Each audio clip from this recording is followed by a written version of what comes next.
Greetings, friends, blues fans.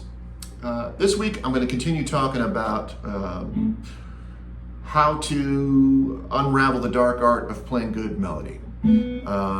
Just to bring you up to speed, last week we were talking about playing in the key of A, and that on an A major chord we have A, C sharp, and E, which is the root, third, and fifth of that chord. You can find those notes everywhere, right?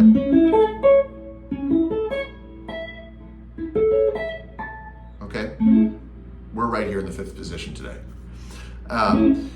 Okay, along with those three notes that are within bounds, we can play the sixth scale degree, in this case F sharp, right? But there's a catch with this F sharp, in that F sharp, not being in the chord, wants to resolve to a chord tone, either down a whole step to E,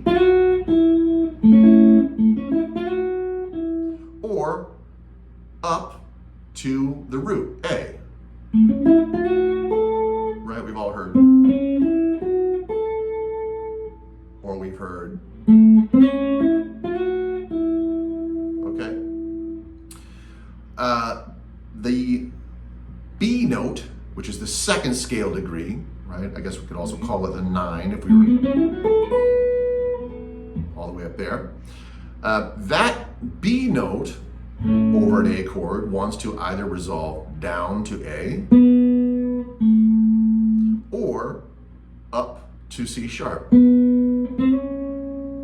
right? So now we have three notes that I would consider to be home base, right? And when we play A, C sharp, and E, those notes are going to feel at rest because the chord that's sounding is A major, right? If we play F sharp or B, those notes want to move to a chord tone.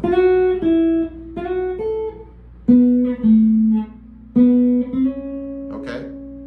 Now, everybody loves the minor pentatonic, so last week we talked about the notes of the minor pentatonic and how they apply to the actual notes that are sounding in the chord, right? If we play A minor pentatonic over an A major chord, the A is cool, C is not in the chord, right? We can use it and it sounds great. It just wants to resolve up to C sharp. Doesn't mean we have to always take it there. We could leave things unresolved, and that's an effect as well. However, C has a natural tendency to want to go up to a chord tone, right? We've heard Charlie Christian and Hollywood Fats and everybody else who's ever listened to Charlie Christian play, right? So, which brings us to the D note, that note, D in the minor pentatonic, that note over an A chord wants to resolve down a half step to C sharp, okay? Okay, the last note of the minor pentatonic that we got to deal with is G, because E is already in the chord, right? Right? So G wants to resolve either up to A or down to the fifth, okay? Now, so there's a hierarchy there, right? There's three notes that feel at rest. There's two notes that want to resolve, right? And then we've got these sort of chromatic notes, which are sort of outside what we would normally call like the key, and they have a real strong tendency to want to resolve. Okay, so if we're trying to create compelling melody, then using the tension in those other notes outside of the chord can really help us, okay, in playing something that is interesting and attention grabbing for our listener, all right? Right? We're not going to just go, right? So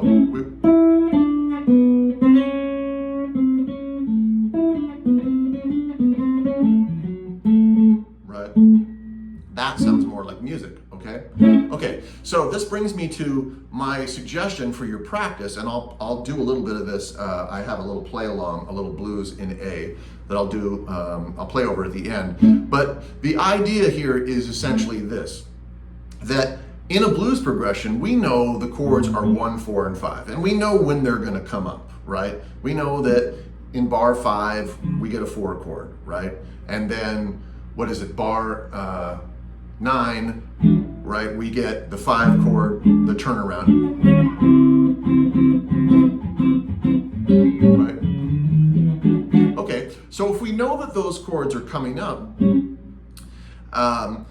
then one way of playing some compelling melody is to use some of our approach notes, both diatonic and chromatic, into chord tones of the upcoming chord. In other words, if I'm playing over my A chord and I'm playing,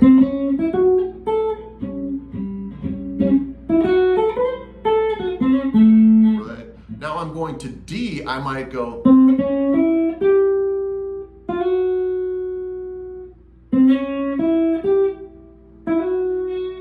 that was C sharp, E, G. So there was 2 notes of the A chord, then a minor pentatonic note. But what's cool about this minor pentatonic note, G, is that on a D chord, it wants to resolve to the 3rd of D. Right? You hear that? So for me to play that G and this E, those notes, they want to collapse into the 3rd of the D7 chord, right? So I like preemptive strike there. The moment that we go to the D chord, right, I played, something to the effect of, and 4 and 1, right? Or and 3 and 4, 1, and I landed right on the 3rd of D7. Okay? You can do the same thing for the 5 chord too, right? If we played D7, then we went back to A.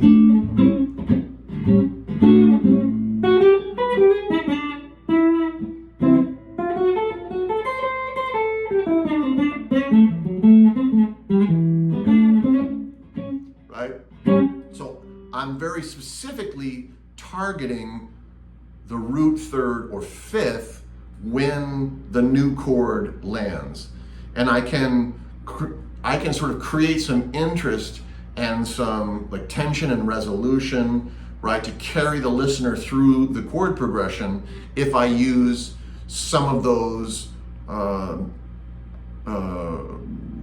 chord tones that we talked about, right? Like if we played like the 2nd or 6th scale degree of, say, the 4 chord and collapsed down to either the root 3rd or 5th of the 4, that's going to sound really cool, right? We might do the same thing coming back to A, right? Then we'll do the same thing going to E, right? Right. That's my E7 chord, right? E is E, G sharp, B, right? So somehow when the chord progression is on its way to E7, right, I'm gonna play something that's gonna take me to G sharp, which is the 3rd of E7. I might get there by going B, A, F sharp, G sharp,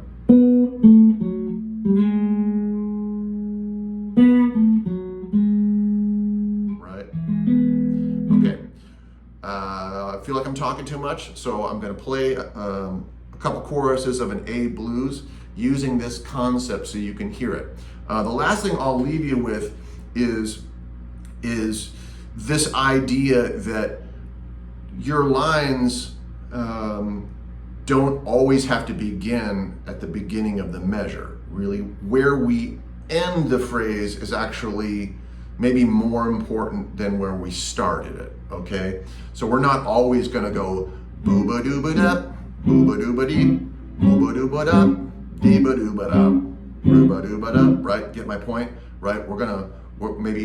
Maybe we start the phrase a beat or two into the measure so that we can kind of create this interesting arc and this tension and resolution in our lines collapsing to a chord tone on whatever the new chord is going to be, right? And then we have this sense of resolution, and the listener isn't getting too bored. Anyway, thanks again for hanging in there for this long and enduring all the talking. Here's a little bit of playing. Ready? Key of A.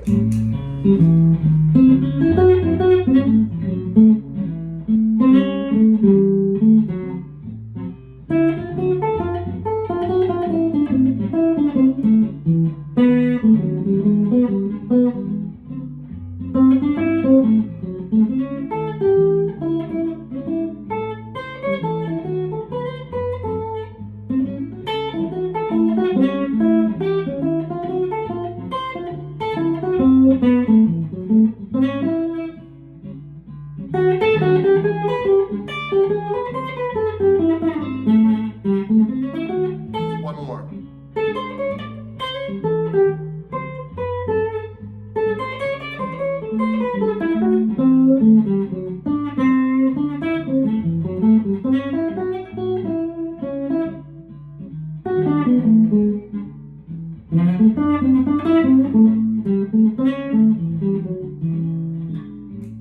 Okay, happy practicing. See you next week.